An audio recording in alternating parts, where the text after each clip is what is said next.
Hello friend, आप सभी का स्वागत है जीके टेक्निकल स्टडी में। आज हम लोग का टॉपिक जो पढ़ने वाले हैं, हम लोग क्या पढ़ने वाले हैं? एडवांस जीके आज स्टार्ट करने वाले हैं। ये रहा आपका बुक, एडवांस बुक का एडवांस जीके का जितना भी इसमें टॉपिक दिया हुआ है वो क्या करना है, हमको डिस्कशन करवाएंगे आपको सारा A to Z। तो इसका देखिए, पहले सिलेबस देख लीजिए तो इसमें क्या क्या है। इसमें देखिए आपका इतिहास दिया हुआ है, इतिहास है, राजनीतिक व्यवस्था है, फिर है क्या आपका भारतीय अर्थव्यवस्था, फिर आपका देखिए भूगोल दिया हुआ है, सामान्य विज्ञान है, और आपका क्या है, कुछ कंप्यूटर के बारे में क्वेश्चन दिया हुआ, और फिर विविध सामान्य ज्ञान है। तो हम लोग पहले क्या पढ़ेंगे, इतिहास का। इतिहास में आपका देखिए कितना पार्ट है, प्राचीन भारत, मध्यकालीन भारत, आधुनिक भारत, और आपका विश्व का इतिहास है। तो सबसे पहले जो स्टार्ट हम लोग करने वाले हैं, डिस्कशन करेंगे, वो क्या है, इतिहास का प्राचीन भारत हम लोग आज डिस्कशन करेंगे। तो चलिए देखिए यहाँ पे प्राचीन भारत, इतिहास का हम लोग आज क्या पढ़ रहे हैं, प्राचीन भारत। तो प्राचीन भारत में देखिए इसमें क्या बोला गया है, हर पॉइंट आपको नोट करना है। इसमें जो पॉइंट इंपॉर्टेंट होगा वो ही हम बोलेंगे। तो चलिए देखते हैं क्या यहाँ पे दिया हुआ है। पहला में देखिए क्या बोला गया है यहाँ पे, ये कुछ बेसिकली चीज़ है तो उसको पहले हम जान लेते हैं कि इसमें देखिए क्या है।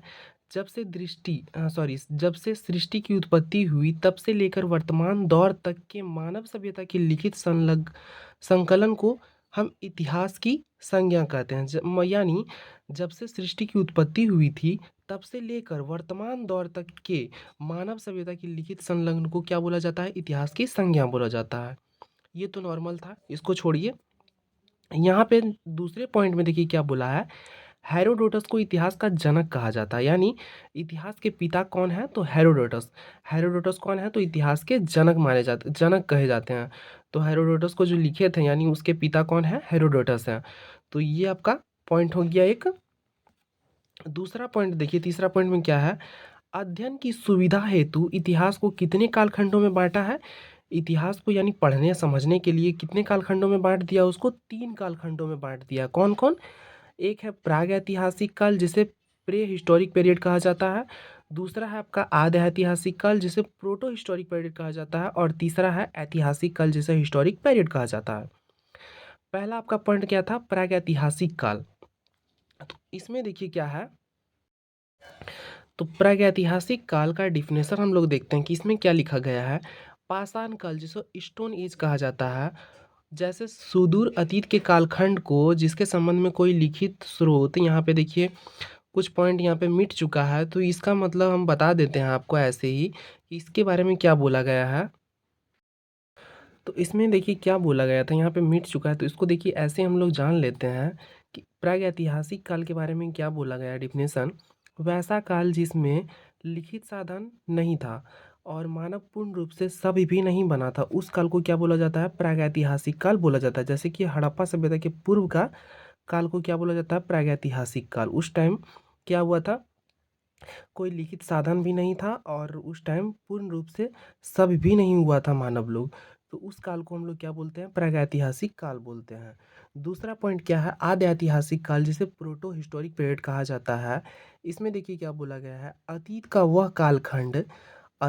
वह कालखंड जिसका लिखित इतिहास तो है पर उसे पढ़ पाना मुमकिन ना हो और उस काल के अध्ययन के लिए भी पुरातात्विक स्रोतों से भी निर्भर डिपेंड रहना होता है, को आद्य ऐतिहासिक काल कहते हैं। इसका देखिए शॉर्ट में कैसे बोला जाएगा, इसको ऐसे बोलेंगे कि वैसा काल जिसमें लिखित साधन तो उपलब्ध है लेकिन उसका अर्थ अभी तक निकल नहीं पाया है। जैसे कि हड़प्पा सभ्यता का काल, उस काल में क्या हुआ था, लिखित साधन मिल गया था पर उसे पढ़ पाना मुमकिन था, तो उस काल को क्या बोला जाता है, आद्य ऐतिहासिक काल बोला जाता है। तीसरा पॉइंट में देखिए क्या है, ऐतिहासिक काल, जिसे हिस्टोरिक पीरियड कहा जाता है। इसमें देखिए क्या लिखा हुआ है कि यह वह कालखंड है जिसके इतिहास की जानकारी के लिए लिखित स्रोत उपलब्ध है और जो पढ़ने में सुगम है, जैसे वैदिक सभ्यता। तो इसको देखिए ऐसे याद रखेंगे हम लोग कि वैसा काल जिसमें लिखित साधन के साथ साथ उसका अर्थ भी निकल निकल गया था और मानव पूर्ण रूप से सब भी बन गया था, इस काल को हम लोग क्या बोलते हैं, ऐतिहासिक काल कहते हैं। जैसे कि भगवान बुद्ध का काल से लेकर वर्तमान तक का काल को क्या बोला जाएगा? ऐतिहासिक काल। उस टाइम क्या हुआ था कि लिखित साधन भी मिल गया था और उसे उसका अर्थ भी निकल गया था और मानव लोग पूर्ण रूप से सभ्य भी हो गया था, तो उस काल को क्या बोला जाता है? ऐतिहासिक काल बोला जाता है। अब देखिए यहाँ पे क्या है, हमारा भारत। इसमें देखिए क्या लिखा गया है कि समय ने कई उन्नत एवं समृद्ध सभ्यताओं को असमय की काल के गर्त में समाते देखा है, किंतु प्राचीनतम सभ्यताओं में से एक भारत हमारा देश आज भी अपनी सभ्यता और संस्कृति की मशाल को परखता से प्रज्वलित रखते हैं। विश्व को अपना प्रकाश दिखा रहा है और साबित भी कर रहा है कि वास्तव में भारत सदियों की पूर्व विश्व गुरु है। ये तो ऐसे ही लिखा हुआ है, इसको छोड़िए। यहाँ से देखिए मेन पॉइंट आपका है, हमारे देश भारत का नामकरण, जैसे भारत का नाम किसके नाम पे पड़ा था? तो यहाँ पे देखिए लिखा हुआ है, हमारे देश भारत का नामकरण ऋग्वेद काल के एक प्रतापी राजा, ऋग्वेद काल के एक प्रतापी राजा जिसका नाम क्या था? भरत था, उसी के नाम पे भारत नाम पड़ा हमारे देश का। इसमें देखिए लिखा हुआ है कि पूर्व में इसे आर्यों की भूमि होने के कारण, पूर्व में आर्यों की भूमि होने के कारण आर्यावर्त भी कहा जाता है भारत को। बौद्ध ग्रंथों में भारत को क्या कहा जाता है? जम्मू द्वीप नाम से पुकारा गया था। बौद्ध ग्रंथों में भारत को जम्मू द्वीप नाम से पुकारा गया था और यूनानियों ने इसे क्या कहा था? इंडिया कहा था। मध्यकालीन मुस्लिम इतिहासकारों ने इसे हिंद अथवा हिंदुस्तान नाम दिया था, जबकि हमारे महाकवि तथा पुराणों में इसे भारत वर्ष अथवा भारत का देश कहा गया है। आगे देखिए क्या क्या क्या लिखा हुआ है कि हमारे देश के सिंधु नदी के कारण इसका नाम क्या पड़ा था? हिंदुस्तान भी पड़ा था। फिर देखिए नेक्स्ट पॉइंट क्या है, भारत के उत्तर में महान हिमालय की पर्वत श्रृंखलाएं शोभित है। ये क्वेश्चन आपसे पूछा जा सकता है कि भारत के उत्तर में क्या है? तो महान हिमालय की पर्वत श्रृंखलाएं शोभित है। और पूर्व में क्या है? तो बंगाल की खाड़ी है। पश्चिम में क्या है? तो अरब सागर है। और दक्षिण में क्या है? तो हिंद महासागर है। नेक्स्ट पॉइंट देखिए क्या है कि भारत के इतिहास को अध्ययन की सुविधा की दृष्टि से कितने भागों में बांटा था? भारत के इतिहास यानी भारत के इतिहास को अध्ययन यानी पढ़ने की सुविधा के लिए, समझने पढ़ने के लिए उसको कितने भागों में बांटा गया था? तो 3 भागों में बांटा गया है। पहला क्या है आपका? प्राचीन भारत, दूसरा है मध्यकालीन भारत, तीसरा है आधुनिक भारत।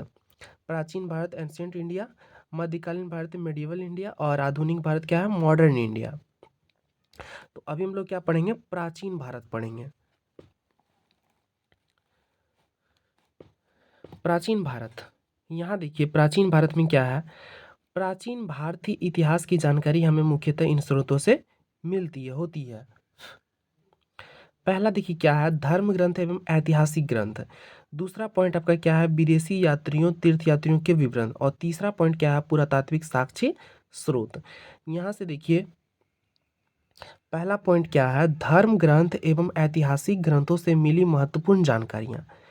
धर्म ग्रंथ अथवा धार्मिक साहित्य को कितने भागों में बांटा गया था? तो 2 भागों में। कौन कौन? ब्राह्मण ग्रंथ, ब्राह्मण साहित्य और ब्रह्मोत्तर साहित्य। अब देखते हैं हम इसका पार्ट जो था ब्राह्मण साहित्य और ब्रह्मोत्तर साहित्य को यहाँ पे डिफेंस में यानी उसको डिस्कशन किया है। तो पहला ए देखिए क्या है आपका? ब्राह्मण इतिहास, साहित्य है, ब्राह्मण साहित्य। इसमें देखिए क्या लिखा हुआ है कि ब्राह्मण साहित्य के अंतर्गत आने वाले प्रमुख ग्रंथ ये थे। यानी ब्राह्मण साहित्य के अंतर्गत कौन कौन से ग्रंथ आते हैं? तो वेद, वेदांग, उपनिषद, ब्राह्मण ग्रंथ, आर्णयक पुराण, स्मृति ग्रंथ, रामायण, महाभारत आदि। ब्राह्मण साहित्य के अंतर्गत कौन कौन से ग्रंथ आते हैं? तो वेद, वेदांग, उपनिषद, ब्राह्मण ग्रंथ, आर्णयक पुराण, स्मृति ग्रंथ, रामायण और महाभारत आते हैं आदि। फिर यहाँ पे देखिए दूसरा नोट में क्या लिखा हुआ है कि ब्रह्मोत्तर साहित्य के अंतर्गत आते हैं कौन कौन? ब्रह्मोत्तर साहित्य के अंतर्गत क्या आते हैं? बौद्ध साहित्य और जैन साहित्य। ब्रह्मोत्तर साहित्य के अंतर्गत जैन साहित्य और बौद्ध साहित्य आते हैं। फिर यहाँ देखिए छोटा सा एक लिखा हुआ है, यहाँ पे क्या है? वेद 4 प्रकार के होते हैं। वेद तो सबको पता होगा कि कौन कौन होता है। एक होता है ऋग्वेद, दूसरा यजुर्वेद, तीसरा सामवेद और चौथा अथर्ववेद होता है। अब यहाँ पे देखिए क्या है? वेद के बारे में यहाँ पे बोला गया है। वेद भारत का सबसे प्राचीन धर्म ग्रंथ है। वेद भारत का सबसे प्राचीन धर्म ग्रंथ है। दूसरा पॉइंट देखिए, नेक्स्ट पॉइंट, वेदों के संकलनकर्ता। वेदों के संकलनकर्ता किसे कहा गया है? तो महर्षि कृष्ण द्वैपायन वेद व्यास को कहा गया है। नोट में देखिए क्या लिखा हुआ है, सूक्तों, स्थितियों, प्रार्थनाओं, यज्ञ एवं तंत्र मंत्रों से संबंधित सूत्रों के संग्रह को क्या कहा जाता है? तो वेद कहा जाता है। नेक्स्ट पॉइंट देखिए क्या है, संस्कृत भाषा के वेद शब्द से वेद की उत्पत्ति हुई है। अगर कहीं पूछे कि वेद की उत्पत्ति कहाँ से हुई है, तो संस्कृत भाषा के वेद शब्द से वेद की उत्पत्ति हुई है, जिसका अर्थ क्या है? पवित्र एवं आध्यात्मिक ज्ञान। नेक्स्ट पॉइंट देखिए, इसमें क्या है, चारों वेदों में सबसे प्राचीन धर्म ग्रंथ ऋग्वेद, जबकि सबसे बाद का धर्म ग्रंथ कौन सा है? अथर्ववेद। इस वेद के बारे में चर्चा किया गया है। चार ग्रंथ, चार वेद के बारे में यहाँ चर्चा किया गया है। चारों वेदों में सबसे प्राचीन ग्रंथ कौन सा होता है? धर्म ग्रंथ, तो ऋग्वेद होता है, और जबकि सबसे बाद का अथर्ववेद। अब यहाँ देखिए ऋग्वेद के बारे में यहाँ पे डिस्कशन किया हुआ है, तो चलिए देखते हैं इसको। ऋग्वेद में देखिए क्या बोला गया है कि ऋग्वेद ऋचाओं के क्रमबद्ध ज्ञान के संग्रह को कहा जाता है। ऋग्वेद किसे कहा जाता है? ऋग्वेद ऋचाओं के क्रमबद्ध ज्ञान के संग्रह को कहा जाता है। इसमें 8 अष्टक, 10 मंडल, 1028 सूक्त, वाल खिली पाठ के 11 सूक्त सहित और 10,462 ऋचाएं हैं। किसमें? ऋग्वेद में। ऋग्वेद में क्या क्या है? इसमें 8 अष्टक है, 10 मंडल है, 1028 सूक्त है और 10,462 ऋचाएं पाई जाती है, होती है। अगले पॉइंट को देखिए, इसमें क्या है, ऋग्वेद के ऋचाओं को पढ़ने वाले ऋषि क्या कहलाते थे? होत्र कहलाते थे। ऋग्वेद के ऋचाओं को जो पढ़े थे उसे क्या बोले जाते हैं? तो होत्र कहते हैं, ऋषि को होत्र कहते हैं। अगले पॉइंट देखिए, वशिष्ठ, विश्वामित्र, भारद्वाज, वामदेव, अत्रि और गृत्समद ऋषि ऋग्वेद के पुरुष रचनाकार हैं। ये सब क्या थे? ऋग्वेद के पुरुष रचनाकार थे, जो पुरुष इस पाठ को लिखे थे, उसका यहाँ पे डिस्कशन है। वशिष्ठ, विश्वामित्र, भारद्वाज, वामदेव, अत्रि और गृत्समद ऋषि क्या थे? ऋग्वेद के पुरुष रचनाकार थे। फिर देखिए नेक्स्ट पॉइंट में क्या यहाँ पे है, पौलोमी, सच्ची, कक्षावृत्ति, घोषा और सच्ची नामक महिला ऋषियों ने भी ऋग्वेद की रचना में अपना महत्वपूर्ण योगदान दिया।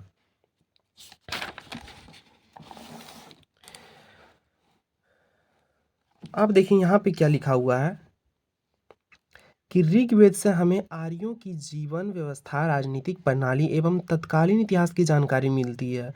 ऋग्वेद से क्या मिलती है हमें? आर्यों के जीवन व्यवहार, राजनीतिक प्रणाली एवं तत्कालीन इतिहास की जानकारी मिलती है। नेक्स्ट पॉइंट में देखिए क्या लिखा हुआ है कि ऋग्वेद का रचना काल कब से कब तक का माना जाता है? तो 1500 ईसा पूर्व से 1000 ईसा पूर्व तक माना जाता है। अगले पॉइंट में देखिए लिखा हुआ है कि ऋग्वेद के 10वें मंडल और पहले मंडल को अंत में जोड़ा गया।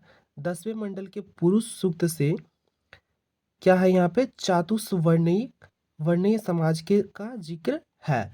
इसके अनुसार 4 वर्ण कौन कौन है? तो ब्राह्मण, क्षत्रिय, वैश्य और शूद्र ब्राजी के क्रमशः मुख, भुजाओं, जंघाओं और चरणों से उत्पन्न हुई है।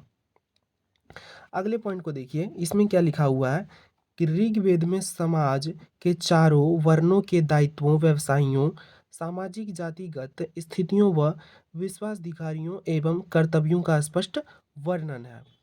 अगले पॉइंट देखिए क्या है, ऋग्वेद में 8वें मंडल में क्या लिखा हुआ है? किसकी रचना है? ऋचाएं भी है, तो जिन्हें खिल कहा जाता है। ऋग्वेद के 8वें मंडल में हस्तलिखित ऋचाएं भी है, जिन्हें खिल कहा जाता है।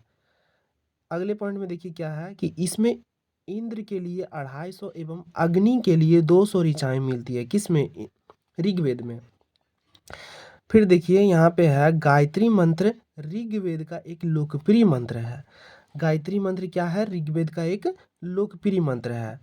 अगले पॉइंट में देखिए क्या लिखा हुआ है, वैदिक साहित्य में ऋग्वेद के बाद शतपथ ब्राह्मण का प्राचीन इतिहास के साधन के रूप में महत्वपूर्ण स्थान है। वैदिक साहित्य के ऋग्वेद के बाद शतपथ ब्राह्मण का प्राचीन इतिहास के साधन के रूप में महत्वपूर्ण स्थान है।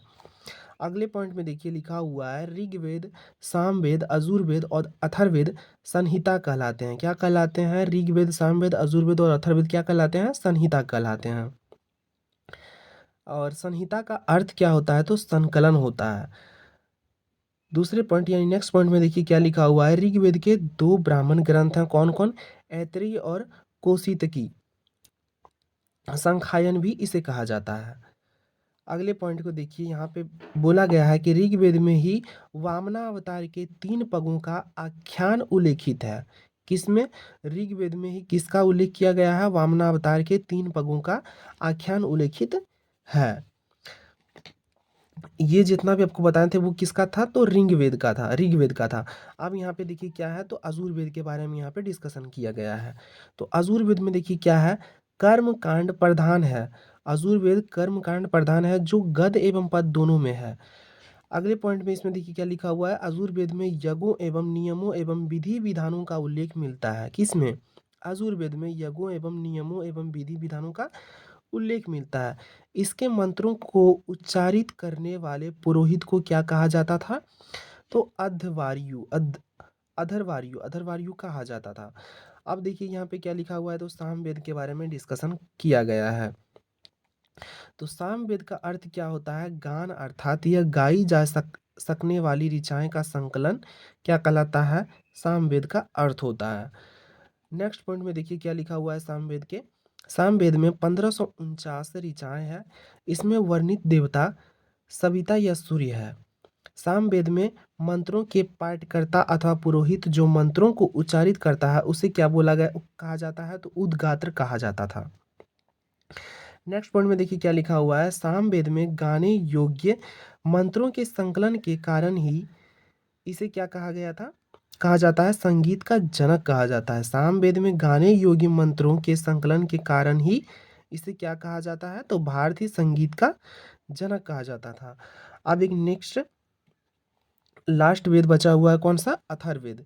अब इसमें देखिए क्या लिखा हुआ है, तो इसमें बोला है अथर्व ऋषि द्वारा इस वेद के रचित होने से इसका नाम क्या पड़ा था? अथर्ववेद पड़ा था। अथर्वा ऋषि द्वारा इस वेद के रचित होने से इनका नाम क्या पड़ा था? तो अथर्ववेद पड़ा था। इस वेद के दूसरे दृष्टा थे, कौन थे? आंगिरस ऋषि, जिस कारण से इसे अथर्वाड्रीरस वेद भी कहा गया। साथ ही इसे भेषण वेद भी कहा गया। नेक्स्ट पॉइंट को देखेंगे, इसमें क्या बोला गया है, अथर्ववेद में 731 सूक्त 20 अध्याय और प्रायः 6000 मंत्र मिलते हैं। नेक्स्ट पॉइंट में देखिए है, अथर्ववेद में धर्म, औषधि, जादू टोना, ब्राह्मण ज्ञान, साप, वशीकरण, रोग निवारण, स्तुति, आशीर्वाद, प्रायश्चित, प्रेम विवाह, राजकर्म, मनुष्यों के सामान्य विचारों, विश्वासों, अंधविश्वासों, अनुसंधान इत्यादि का वर्णन मिलता है किसमें? अथर्ववेद में।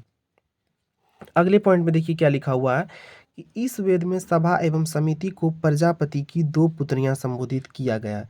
इस वेद में सभा एवं समिति को प्रजापति की 2 पुत्रियां संबोधित किया गया था। नेक्स्ट पॉइंट में देखिए क्या लिखा हुआ है कि इस वेद में कुरुओं के राजा परीक्षित की भी चर्चा है। किस वेद में? अथर्ववेद में किसकी चर्चा है? कुरुओं के राजा परीक्षित की चर्चा है। नेक्स्ट पॉइंट में देखिए क्या है कि आर्य अनार्य समन्वय की चर्चा भी इस वेद में है। किस वेद में? अथर्ववेद में। अथर्ववेद में किसकी चर्चा है? आर्य अनार्य समन्वय की भी चर्चा है। नोट में देखिए यहाँ पे लिखा हुआ है कि ऋग्वेद सबसे प्राचीन वेद है और अथर्ववेद सबसे बाद का वेद है। ऋग्वेद सबसे प्राचीन वेद है और लास्ट का कौन है? बाद का अथर्ववेद है। आज का क्लास यहीं पे समाप्त होता है। आज हम लोग क्या पढ़े? वेद जो है सो 4 जो वेद होते हैं उसके बारे में आज हम डिस्कशन किए थे आज के क्लास में। और नेक्स्ट जो हम लोग पढ़ने वाले हैं नेक्स्ट क्लास में वो कहाँ से स्टार्ट होगा? तो वेदांग से स्टार्ट किया जाएगा उसका। तो आज के लिए इतना ही। आप लोग को वीडियो कैसा लगा कमेंट करके जरूर बताइएगा। और जो भी चैनल पर नया है, अगर चैनल को सब्सक्राइब नहीं किए हैं तो प्लीज़ चैनल को सब्सक्राइब करके बेल आइकन प्रेस करके ऑल पे क्लिक कर दीजिएगा ताकि आपको ऐसी वीडियोज़ की नोटिफिकेशन का पता चले।